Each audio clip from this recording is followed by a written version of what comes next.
क्या आप जानते हैं यह रहस्यमयी प्राणी आखिर श्री मंदिर के नील चक्र में क्यों है? इसका राज छिपा है ओडिशा के महाभारत के पन्नों में। हम बात कर रहे हैं नवगुंजर की, और इसकी कहानी आपको एक बहुत गहरी सीख देगी। कहते हैं अपने 12 साल के वनवास के दौरान एक दिन जंगल के बीचों बीच अर्जुन तपस्या में लीन थे। तभी उनके सामने एक ऐसा प्राणी आया जिसे देखकर वे घबरा उठे। उस प्राणी का सिर मुर्गे का था, गला मोर का, कंधा बैल का, देह शेर की, पैर हाथी, बाघ और हिरण के, पूंछ सर्प जैसी लहराती हुई।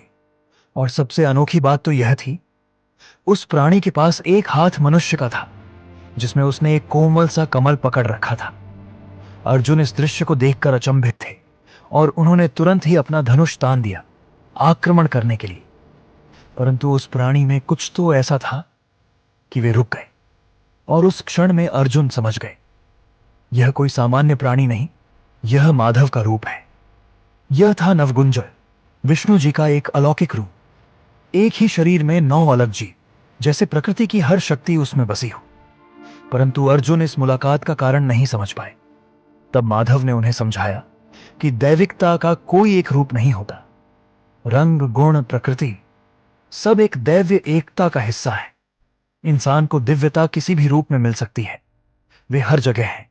और कई बार वह रूप जिसे मनुष्य सोच भी नहीं सकता, उस स्वरूप में भी दैविकता की झलक होती है।